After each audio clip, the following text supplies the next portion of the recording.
Do you think since the opening of the Barclays Center that New York has become the mecca of boxing again? Because there are a lot of fights going on. You have Matchroom doing shows at MSG, Top Rank at MSG, PBC at Barclays Center. Do you think New York is becoming that hub for boxing again? I would like to say yes, but I don't believe it's at a moment.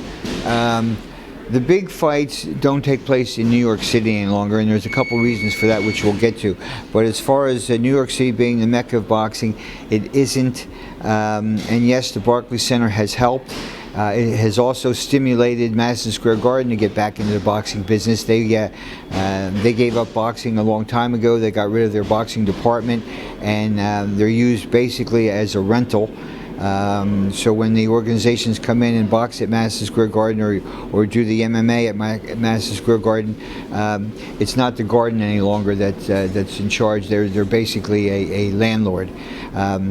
The development of the Barclays Center has been tremendous. They have gotten into boxing, and they have certainly brought boxing back to New York.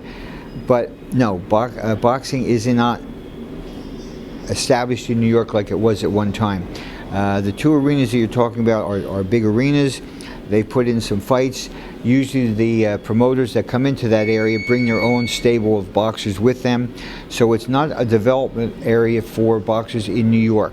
If you go this Saturday to the Barclays Center to see a great heavyweight fight, very few of those boxers are local boxers. None of them are homegrown from New York. New York was the mecca of boxing when there were clubs and boxing arenas in all 5 boroughs, and there were fights in all 5 boroughs weekly or semi-weekly. One borough would fight another borough, and the fighters could come into a gym, train, and make a living as a boxer. Today, the boxers cannot make a living as a boxer. They're part-time boxers. Someone wins the Golden Gloves and he wants to come into a gym and develop himself and become a professional. He has to have a job. You know, he doesn't have a manager taking care of him, and there's not enough fights out there for him to support himself. So when New York City gets back to the place where fighters can support themselves in this as an industry, then I would say yes, boxing's back in New York, but it's not that way at the moment. The fighters that are supported are the ones that have established themselves as winners and with a potential to make money for someone else as well as themselves, but they're very few and far between. But the main reason, or one of the main reasons, why the big fights don't come into New York is money. It's much too expensive. And for example, if you want to put a big fight at Madison Square Garden, you have to rent the arena. The arena is extremely expensive. It's a turnkey operation. You have to go in there and pay an exorbitant amount of money to have it. There are a lot of unions that you're faced to work with. You don't have the concession, and all your fighters that you bring into New York, you have to put up in housing. Okay, housing in New York is extremely expensive. You have to give them a per diem, or you have to provide food for them. Food in New York is very expensive.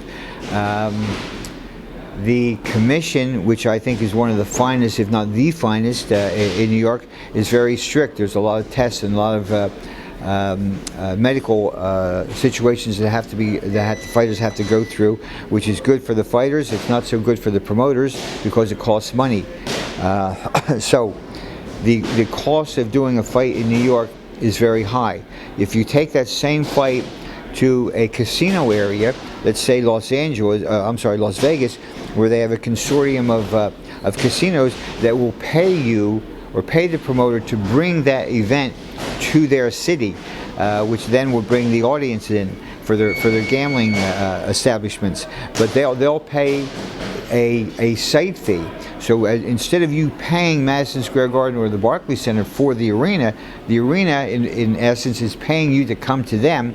They will also provide you with all the food and all the housing at no charge. Of course, some sort of a contract, some sort of a deal is worked out. But it's much more lucrative to put the big fight in a place that's going to pay you rather than you having to pay out. Now, when you say, yeah, but they're multi-million dollars, if you have a Pacquiao, a Mayweather fight, and you're talking about hundreds of millions of dollars, what's this housing? It's a drop in a bucket. Well, that's true. However, the fighters don't want to put a multi-million dollar deal on in New York any longer because of taxes. You know, if you fight in New York City, you have a New York City tax, you have a New York state tax, and you have a federal tax. You fight in Las Vegas, you have a federal tax, but you don't have a city tax, you don't have a state tax. So, you know, what is it? 3%, 4%, 5%, 10%? Well, 10% of $100,000, no big deal. 10% of 400 million is a big deal. So they're not going to give that to the government. So the big fights don't come into New York City any longer.